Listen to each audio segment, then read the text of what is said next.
Hello, नमस्कार वहिनी. कोण बोलतंय? कोण बोलतोय त्याच्यापेक्षा काय बोलतोय ते जास्त महत्वाचं आहे. म्हणजे ते ताई, खरं तर मला तुम्हाला एक गुड न्यूज द्यायची होती, पण हे बघा, तुम्हाला जे काही बोलायचं आहे ते स्पष्टपणे बोला, नाहीतर ठेवते मी फोन. कोण आहे? माझ्याकडे दे फोन, दे माझ्याकडे. तुमचा नवरा जिवंत आहे.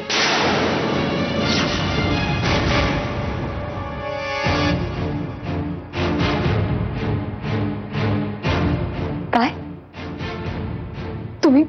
Yes, he is very much alive. Satyajit Mudholkar is very much. कुठे आहेत ते? कुठल्या हॉस्पिटलमध्ये? म्हणजे मी आता तिथे जाऊन. हॉस्पिटलमध्ये? मी कुठे म्हटलं ते हॉस्पिटलमध्ये?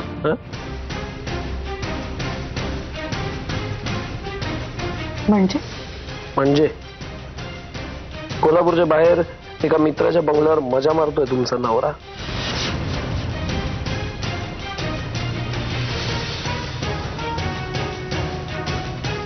तो जिवंत आहे कारण त्याचा अपघात कधी झालाच नव्हता.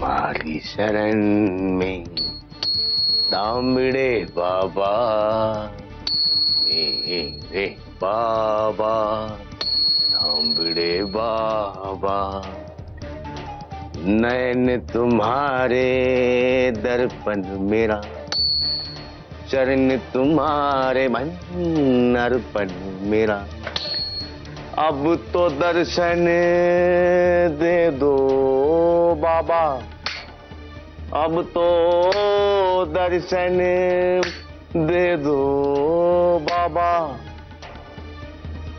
दे दो बाबा.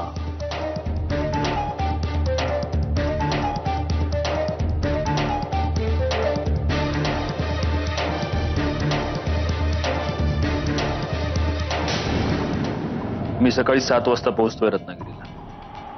हो, रात्रीच निघतोय. बाकी सगळं ठरल्याप्रमाणेच. Okay, bye.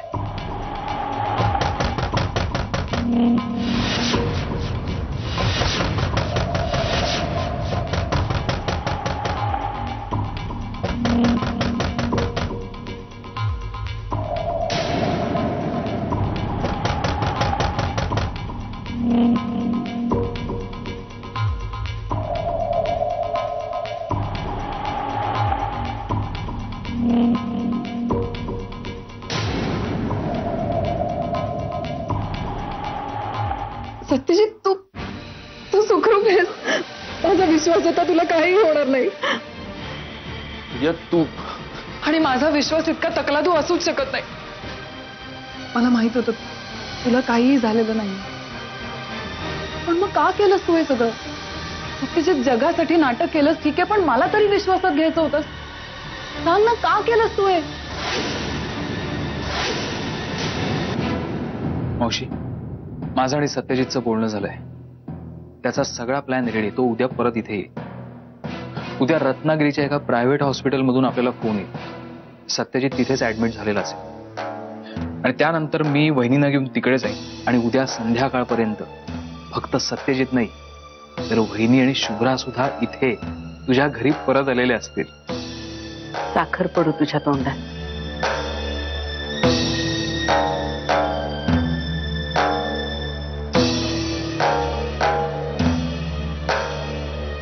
अंग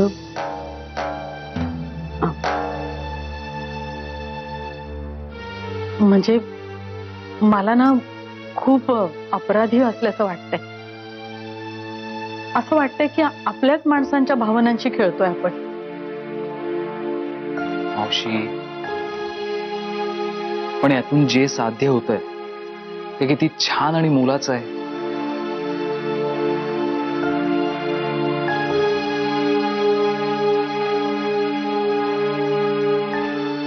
आता माझ्याही मनात हा गिल्ट आहेच की आपण एका मोठ्या फ्रॉडचा भाग आहोत म्हणून. पण हे सगळं करण्यामागचा हेतू नाती जोडणं हाच आहे ना.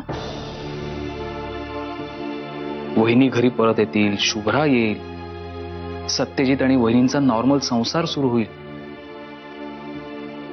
आणि शुभ्रा तिच्या आजोबांच्या नाही तर तुझ्या अंगा खांद्यावर खेळेल. मग बघ, या सगळ्या आनंदात हा गिल्ट कधीच विरघळून जाईल. आणि बघ ना, आपल्याला जे साध्य करायचंय ते साध्य करण्यासाठी देव सुद्धा कधी कधी आपली तत्व बाजूला ठेवतो.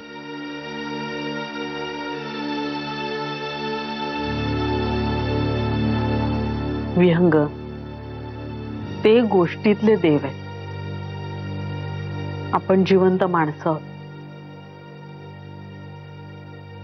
आणि आपण ज्यांना फसवतोय ती आपली माणसं आहेत. अरे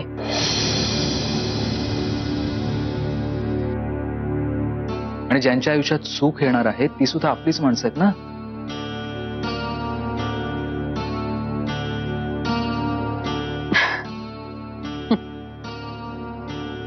तसंही प्रत्येक गोष्टीसाठी आपल्याकडे समर्थन असतंच. आता हे सगळं सुरळीत पार पडू दे म्हणजे झालं. पडेल. सत्यजितनी सगळं सेटिंग करून ठेवलंय. त्यामुळे आता तू शांतपणे जाऊन झोप. उद्या तुझ्या दारात सुख चालत येणार आहे. त्याचं स्वागत करायला फ्रेश राहायला नको.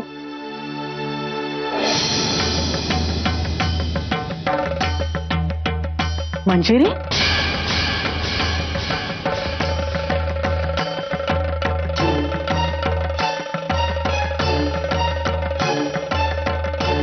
सत्यजित कुठे आहेत भाऊजी?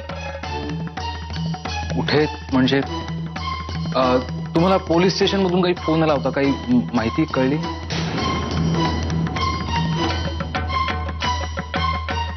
हे कुठे आहेत? बहिणी, तुम्ही असं का विचारताय? भाऊजी, तुमच्याबद्दल माझ्या मनात खूप आदर आणि खूप जिव्हाळा होता. पण त्या सगळ्याला आता चढा गेलाय. आता निदान खोटं बोलून माझ्या नजरेत आणखी पडू नका प्लीज.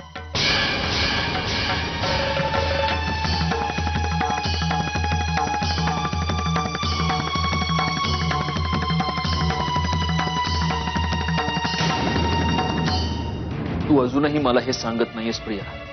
मी इथे आहे हे तुला कोणी सांगितलं? ते महत्वाचं आहे का? मला ते कळायलाच हवं. सत्यजित, ऐक माझं. मी काय सांगते ते शांतपणे ऐक. हे बघ, जगासाठी तू आता मेलायस. घरातल्या सगळ्यांना आशा आहे, पण त्यांनाही माहितीये ती आशा किती खोटी आहे. सत्यजित, आपण दोघं इतक्या कॉम्प्लिकेटेड आणि त्रासदायक रिलेशनशिप्स मध्ये अडकलोय. पण यातून बाहेर पडूया. आपण दोघं कुठेतरी निघून जाऊया. तुझं आणि मंजिरीचं रिलेशन तर आता चौथा झालं. ते दुरुस्त करता येईल याचा विचार करणं सुद्धा मूर्खपणाचं आहे. एक मिनिट. तुझ्या माहितीसाठी सांगतो प्रिया. मी तुला माहितीसाठी सांगते. मला सुहास बरोबर कधीही लग्न करायचं नव्हतं आणि त्याचं बाळ तर मला कधीच नको होतं. पण आता या सगळ्यातून बाहेर पडण्याची संधी तूच तयार केली आहेस. आपण त्याचा फायदा करून घेऊया. सत्यजित, आपण एक नवीन आयुष्य सुरू करूया. आपण दोघं कुठेतरी लांब निघून जाऊया, सुखाने राहूया. Shut up, okay? तुझ्या आणि सुहासच्या नात्याबद्दल मला काही बोलायचं नाहीये, पण माझं आणि मंजिरीचं नातं, ते नातं मातीमोल करण्यासाठी आता आणखी कुठली नीच पातळी गाठणार आहात तुम्ही?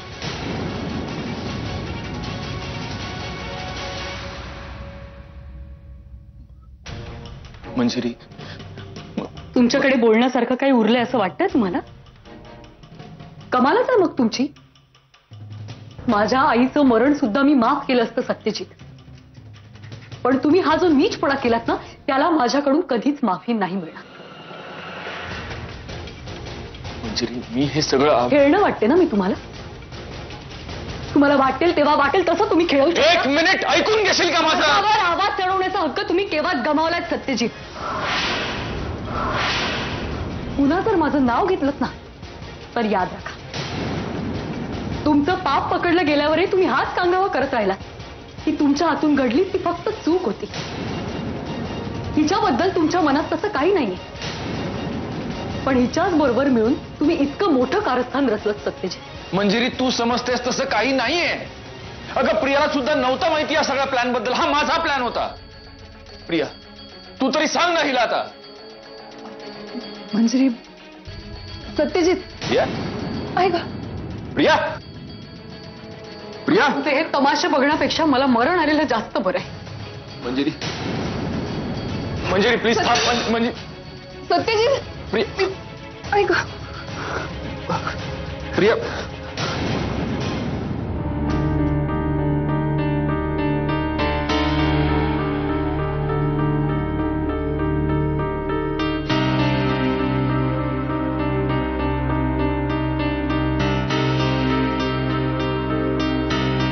दादा, अरे कुठे गेले मुली? तिने काही सांगितलं का तुला? नाही ना, आम्ही दोघं बोलत होतो एवढाच अचानक कोणाचा तरी तिला फोन आला आणि तिचा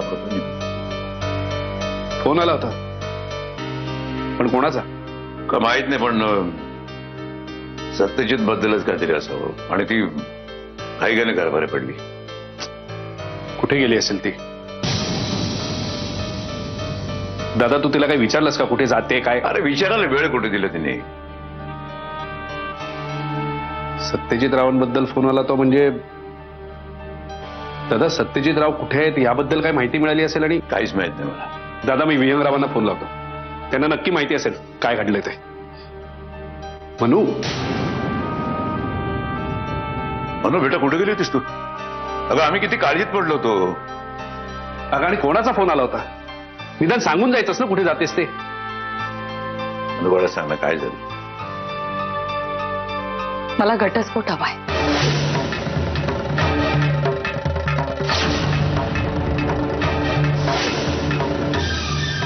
मनू, अगं काय बोलतेस तू? मला घटस्फोट हवाय. यांचा खोटारडेपणा मी आणखी नाही सहन करू शकणार. अगं पण आधी काय झालं ते तरी सांग ना. तुम्हाला सुद्धा हेच हवं होतं ना? बेटा मला एक सांग, कोणाला भेटायला गेली होतीस? फोन कोणाचा होता? ते आता महत्वाचं नाहीच आहे बाबा. आता महत्वाचं फक्त एवढंच आहे, ते म्हणजे मी माझ्या भावनांची आणखी परवड न होऊ देणार, आणि ती मी नाही होऊ देणार. मला या सगळ्यातनं मुक्त व्हायचंय.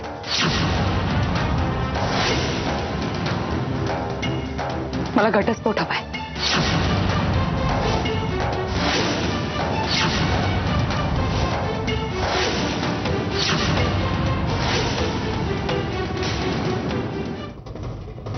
संख्या मी विचारात पडलोय. एखादा माणूस आपल्या मृत्यूची बातमी कसं काय पसरवू शकतो? म्हणजे आपण मेलो आहोत एखादा माणूस जाहीर कसं करू? म्हणजे अशी मानसिकता निर्माण होते कशी? याच्याबद्दल आम्ही मनपूर्वक विचार करतो. त्यामुळे तुम्ही म्हणाल पण तुमच्या पाठीमागे लोकांचं काय? खास करून आमच्या मंजिरी वहिनींचं काय? तर भाकरा नांगल धरण फुटल्यासारख्या भदा रडल्या असते. काय करावं त्या बाई? आम्ही रडलो संख्या, खूप रडलो, नाही मुकून रडलो आम्ही. पण आमचे अश्रू आनंदाश्रू कॅटेगरीत मोडले गेले. अर्थात आनंदच झाला होता. मुधोळकरने असं का केलं संख्ये? अजयराव सांगत होते ना की त्याला त्याच्या बायको बरोबर पळून जायचं होतं म्हणून. चिंतन कमी पडतं संख्ये, इथपर्यंत आम्हाला माहित होतं. पण आता असं वाटतं की तुम्हाला चिंतन या शब्दाचा अर्थ माहित नाही. आधी अर्थ माहित करून घ्या आणि मग चिंतन करा.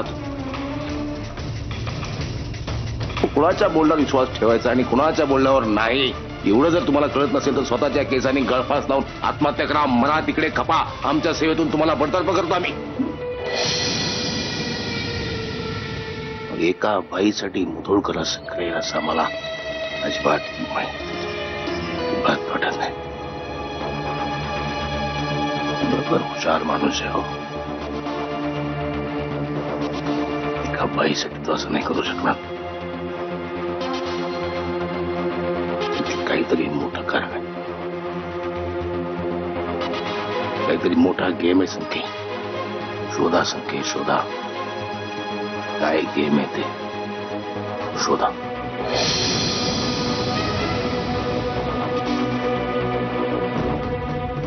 ढूंढो ढूंढो रे साजना, ढूंढो रे साजना, मुरे कान का बाला, मोरा बाला चंदा का जैसे, सदा सत्य की राह चलूं मैं. शोधा सत्य शोधा. बाप के पग को कभी ना धरूं मैं. सदा भक्त की जय हो बाबा, सदा भक्त की. स्वतःच्या मरणाची बातमी मी मेलो असा डंका एखादा माणूस कसा काय उठू शकतो.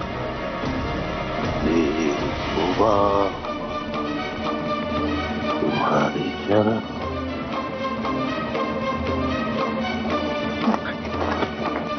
मोठा गेम आहे. शाले, ह्यो समजा काय खेळ चाललाय या. आता तू बोलणार आहेस का नाही? चिडू नका सासूबाई प्लीज. म्या चिडायचं का नाही चिडायचं हे तू तोंड उघडल्यानंतर ठरवेन. म्या मला सांग, काल रातच्याला मंजिरी इथं कशा पाय आलती? तुझं आणि मंजिरीचं काय बोलणं झालं? आणि ती तावा तावानं अशी कुठं निघून गेली? शाले, म्या तुला विचारती.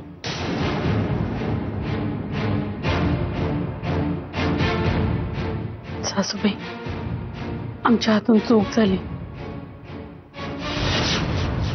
चुकलो आम्ही. खरं तर ती चूक करताना कळत होतं की आपण चुकतोय, तरी सुद्धा असं गोल गोल बोलू नका. स्पष्ट काय ते सांग. सत्याला अपघात झालाच नव्हता.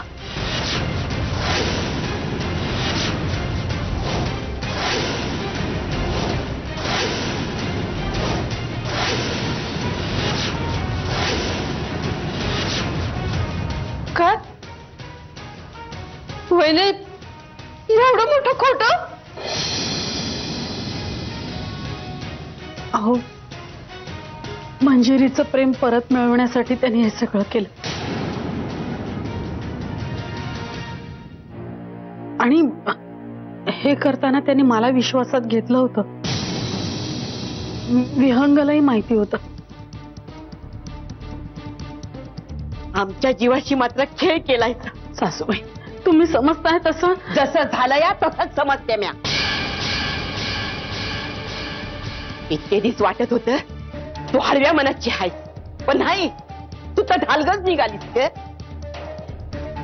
तुझ्या डोळ्यात देखत आमची तडफड चालू होती, पण तू हिम्म हल्ली नाहीस.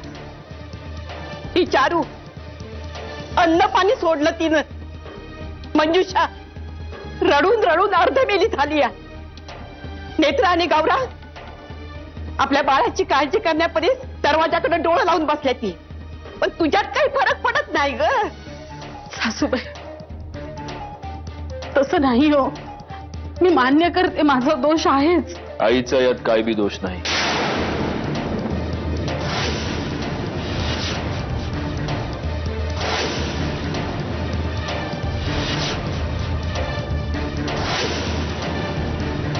सत्य,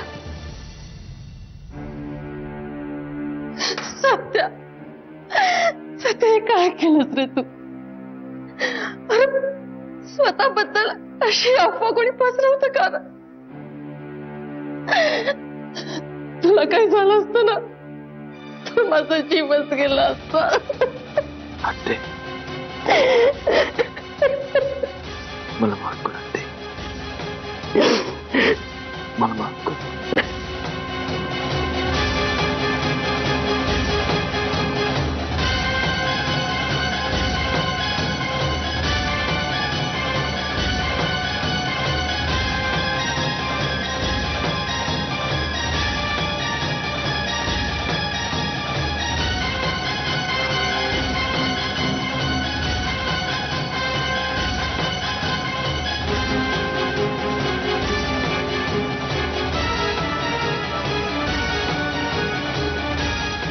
अच्छे, ही समधी माझी चूक आहे.